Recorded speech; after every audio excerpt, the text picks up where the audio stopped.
up with our motto, let learning be a joy and teaching a pleasure.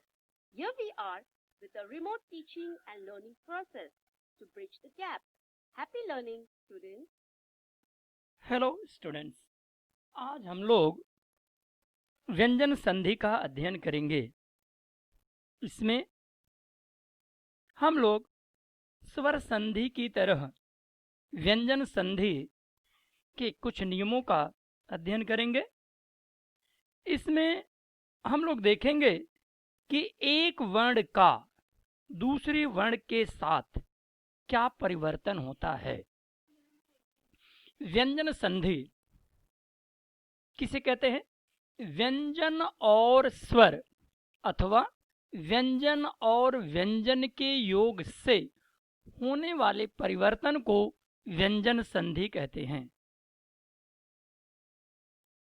इसके कुछ नियम इस प्रकार हैं। पहला नियम है, पहले वर्ण का तीसरा वर्ण हो जाता है। मीन्स यदि प्रथम वर्ण के बाद कोई स्वर आ जाए या व्यंजन आ जाता है तो उसके स्थान पर हम तीसरा वर्ण कर देंगे।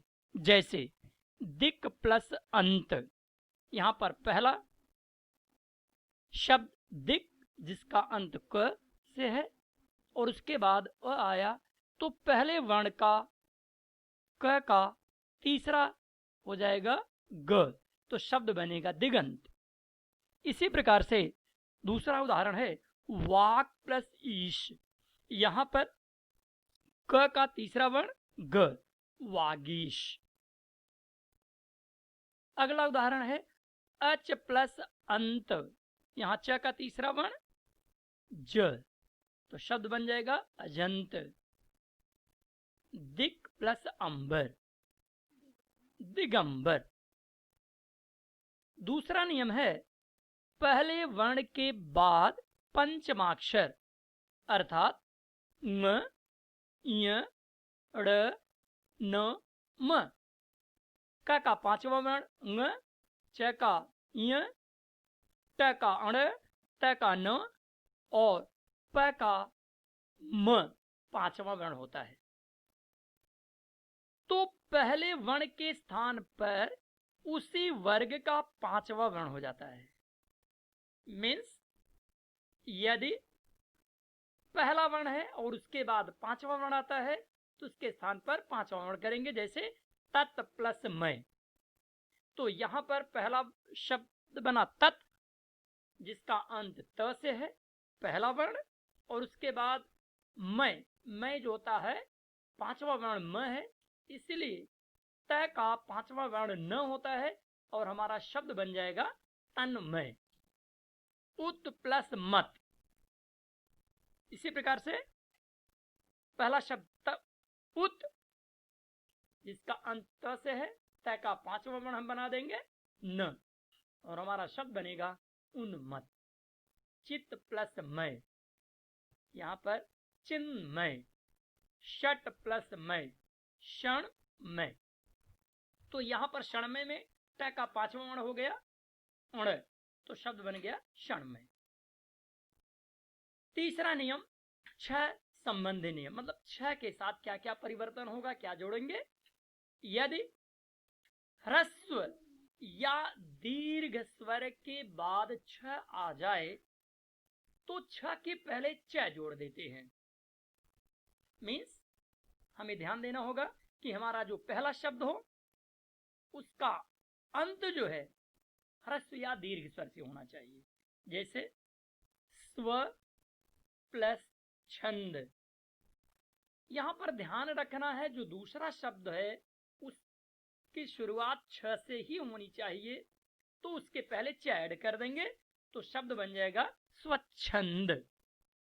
परि प्लस छेद, यहां पर पहला शब्द का अंत ह्रस्व स्वर से ई से और दूसरे की शुरुआत छ से, इसलिए छ के पहले च ऐड कर देंगे, शब्द बन जाएगा परिच्छेद। अनु प्लस छेद, पहला शब्द का अंत ह्रस्व उ से और दूसरे की शुरुआत छ से, इसलिए छ के पहले च ऐड कर देंगे, शब्द बनेगा अनुच्छेद। छत्र प्लस छाया, तो त्र में अ और छ से पहला शब्द की शुरुआत दूसरे शब्द में, इसलिए यहां पर शब्द बन जाएगा छत्र छाया। चौथा नियम होता है त संबंधी नियम। त संबंधी नियम में हम दो नियमों का अध्ययन करेंगे। पहला, यदि त के बाद च छ, ज झ, ट ठ, ड ढ, ल आए तो त का क्रमशः च, ज, ट और ड ल हो जाता है। जैसे उत प्लस चारण, तो यहां पर पहला शब्द है उत, त से अंत हुआ और दूसरे की शुरुआत हो गई चारण से, च से, तो यहां पर शब्द बन गया उच्चारण। त का च में परिवर्तन हो गया उच्चारण। सत प्लस जन, यहां पर त के बाद ज आ गया तो त का हम लोग ज में परिवर्तन करेंगे, शब्द बन जाएगा सज्जन। बृहत प्लस टीका, यहां पर त के बाद ट आया, इसलिए इनके स्थान पर त के स्थान पर ट हो जाएगा, शब्द बन जाएगा बृहत टीका। उत प्लस लेख, यहां पर त के बाद ल आया, इसलिए त को हम ल में बदल देंगे, ल में परिवर्तित कर देंगे और शब्द हमारा बन जाएगा उल्लेख।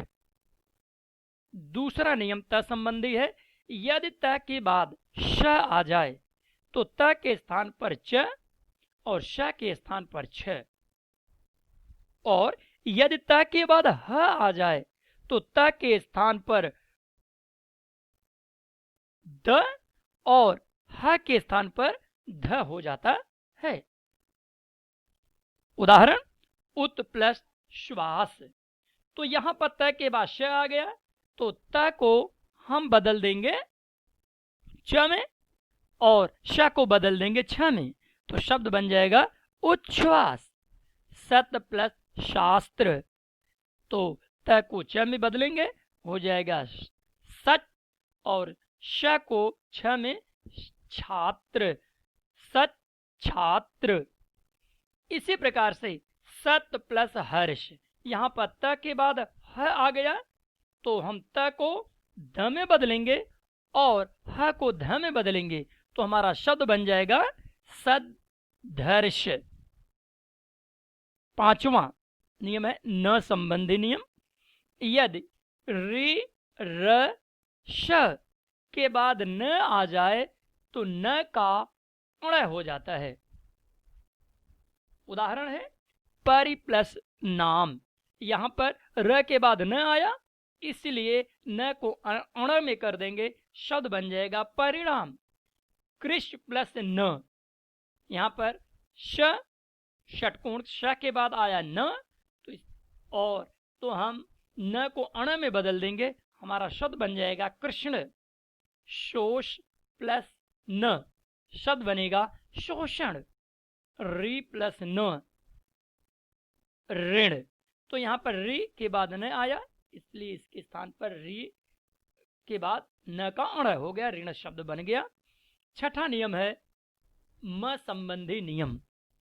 यदि म के साथ क से म तक का कोई भी वर्ण हो, क से म तक का मतलब क वर्ग, च वर्ग, ट वर्ग, त वर्ग, प वर्ग, यहां पर क च ट त प वर्ग अर्थात क का पूरा ग्रुप, क ख ग घ ङ, इसी प्रकार से च का च छ ज झ ञ, ट ठ ड ढ न, त थ द ध न, प फ ब भ म।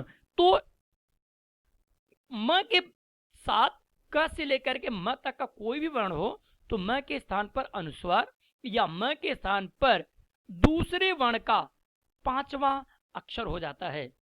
फॉर एग्जाम्पल सम प्लस बंध, यहां पर देखेंगे म का फर्स्ट वर्ड की एंडिंग म से हुआ और उसके बाद ब आ गया, तो यहां पर पहले म का जो होगा फर्स्ट वर्ड का जो पहला म है उसके स्थान पर अनुस्वार हो जाएगा, सम बन जाएगा संबंध। इसी प्रकार से हम म को म भी रख सकते हैं, तो हमारा बन जाएगा पंचमाक्षर कर देंगे संबंध। सम प्लस कल्प संकल्प, यहां पर मैं का अनुस्वार कर देंगे और शब्द बन जाएगा संकल्प या संकल्प। क का पांचवा अक्षर म, तो संकल्प। सम प्लस योग, यहां पर म का अनुस्वार करेंगे संयोग और सम प्लस चार संचार। सातवां नियम है यदि क च ट त प के साथ न या म हो तो अपने वर्ग का पांचवा वर्ण जुड़ जाता है। यहां पर ध्यान देना है, क च ट त प के साथ न आ जाता है, न या म आ जाता है, तो उसके स्थान पर हम पांचवा वर्ण बना देंगे। जैसे षट प्लस मास, यहां पर ट के बाद म आया तो इसलिए ट का पांचवा वर्ण बना देंगे क्षण, अण बना देंगे, शब्द बन जाएगा क्षण मास। इसी प्रकार से तत् प्लस म, तो यहां पर त के बाद म आया और इसलिए त का पांचवा वर्ण न, तो हमारा शब्द बन जाएगा तन्मय। आठवां नियम, यदि अ या आ को छोड़कर किसी अन्य स्वर के बाद स हो तो उसके स्थान पर श हो जाता है।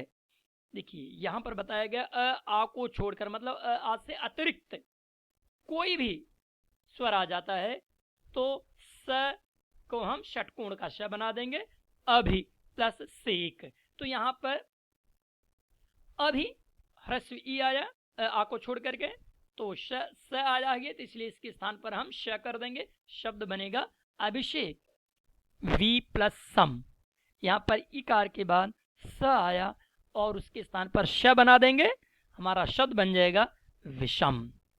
तो धन्यवाद छात्रों, हम लोग संधि का तीसरा भाग अनुस्वार संधि का अध्ययन करेंगे अगली वीडियो में। तो धन्यवाद।